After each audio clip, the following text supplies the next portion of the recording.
Today we're taking a look at these MLB matches, which are happening on Saturday, July 9, 2022, and giving you match breakdowns, betting tips and predictions in general on these games.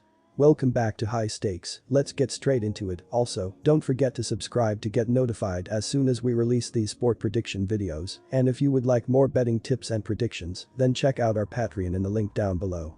Our new Patreon is a way for us to help you improve your chances of making more money.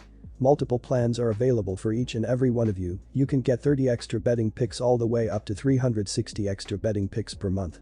Stop wasting hours of your time searching for bad betting picks that ends up costing you a lot of money. Join the High Stakes Patreon now and get the best betting picks. Going back to our video, we will give you 2 betting picks for each game, a team pick and a total pick based on facts and detailed explanation. So make sure to watch our videos till the end so you don't miss any of our picks. Atlanta Braves vs Washington Nationals.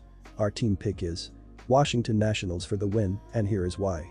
The Washington Nationals and the Atlanta Braves meet Saturday in MLB action from SunTrust Park. This will be the second installment in a 3-game series.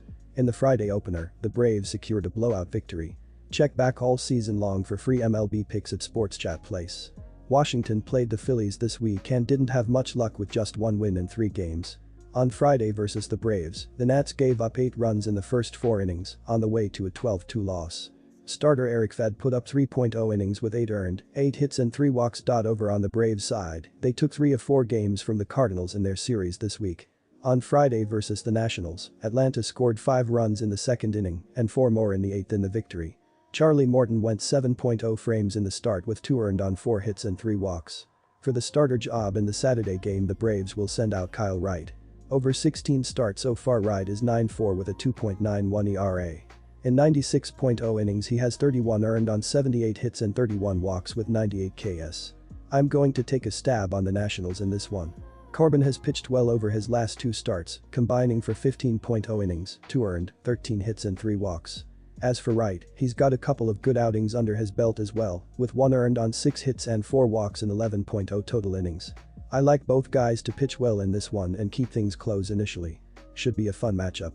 Our total pick is the Nationals have been meager from the plate this season, and that will certainly continue in this matchup against Kyle Wright. The impressive 26-year-old has a 2.91 ERA, 1.14 WHIP, and a 98/31 KBB ratio this season. Washington comes into this weekend with the 3rd fewest home runs in the majors, while averaging a lackluster 3.92 runs per game. You can expect most of the runs in this contest to come from the Braves battering around Corbin. Atlanta has been strong at the plate, averaging the 5th most runs in baseball.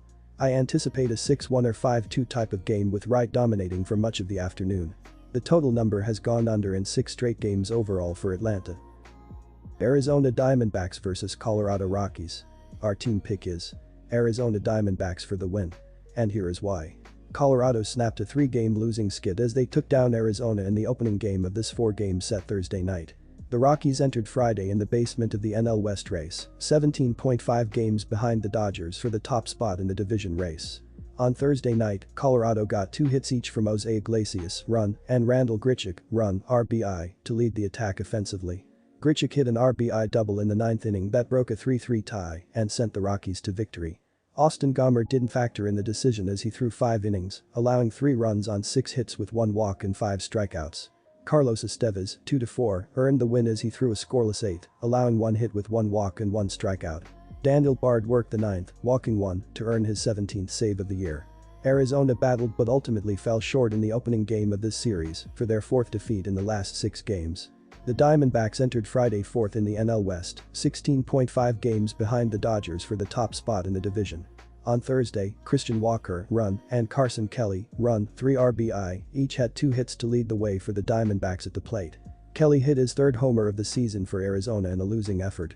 Dallas Keuchel didn't factor in the decision as he threw 7 innings, allowing 3 runs on 7 hits with no walks and 4 strikeouts before departing. Mark Melancon, 3-7, took the loss in relief as he allowed 1 run on 2 hits with a walk and 2 strikeouts.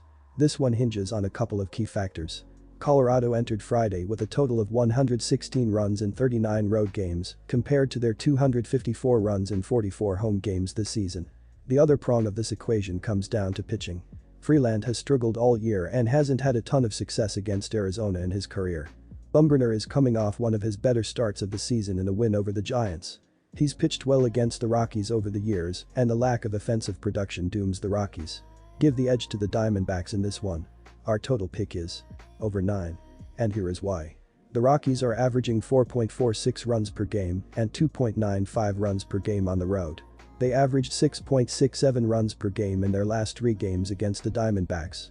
With Arizona giving up 4.50 runs per game at home, the Rockies will hit their average in this game. The Diamondbacks are averaging 4.24 runs per game and 4.02 runs per game at home. They averaged 7 runs per game in their last 3 games against the Rockies. With Colorado giving up 5.08 runs per game on the road, the Diamondbacks will score enough runs to push the score over the total. The Diamondbacks and Rockies played over the total in 2 of their last 3 meetings. Milwaukee Brewers vs Pittsburgh Pirates. Our team pick is Brewers minus 1.5 runs. And here is why. The Pirates continue to show improvement as they implement some young, talented players into their lineup in 2022. Youngsters Jack Suwinski and Oneil Cruz have been added to the everyday lineup, and 22-year-old Roansy Contreras has been added to the starting staff as the Pirates infuse youth into the team's roster. The Pirates started the month of July at 3-4 as they closed out a homestand before hitting the road. They split a doubleheader in Cincinnati prior to arriving in Milwaukee. On Friday night, the Pirates continued to battle right down to the last out. Trailing 4-2 with runners at the corners, Daniel Vogelbach ripped a 2-2 pitch into the right field gap. 1 run scored, but Kevin Newman was thrown out at the plate for a dramatic 4-3 loss. The Milwaukee Brewers are back on top in the NL Central Division after briefly falling into second place in June. The Brewers have started to get healthier, particularly their pitching staff, and have jumped back in the lead. The Brewers are in the midst of a homestand that has started off surprisingly modest thanks to losses in 2 of 3 games to the 4th-place Cubs. Milwaukee won the first game of the series but dropped each of the last 2 games in the series. On Friday night in Game 1 of the series with Pittsburgh, the Brewers survived with a 4-3 win. Closer Josh Hader struggled through a tough 9th inning and was saved when the Brewers' defense was able to gun down the tying run at the plate for a 4-3 win. Woodruff has looked like the pitcher that came into this season as a possible Cy Young candidate, along with his teammate and last year's NL winner, Corbin Burnes. He has only allowed 8 hits in the 2 starts since returning and has upped his pitch count from 76 to 94. I expect Woodruff to be completely restriction-free in this game and to keep the Pirates' poor hitting lineup at bay. Thompson has a solid ERA in the last month but struggles to get into the middle innings. Pittsburgh is also over 10 games below .500 on the road, which should also be a factor in this matchup. Our total pick is under 7.5 runs. And here is why. Brandon Woodruff has been excellent in his last 2 starts, allowing just 1 run in 11 innings. He is poised to build on this against a weak Pirates offense that ranks 28th in runs scored, 28th in ops, and 29th in team batting average. When he's on, Woodruff is as good as any pitcher in the league. Don't expect the Pittsburgh offense to contribute much towards the total here.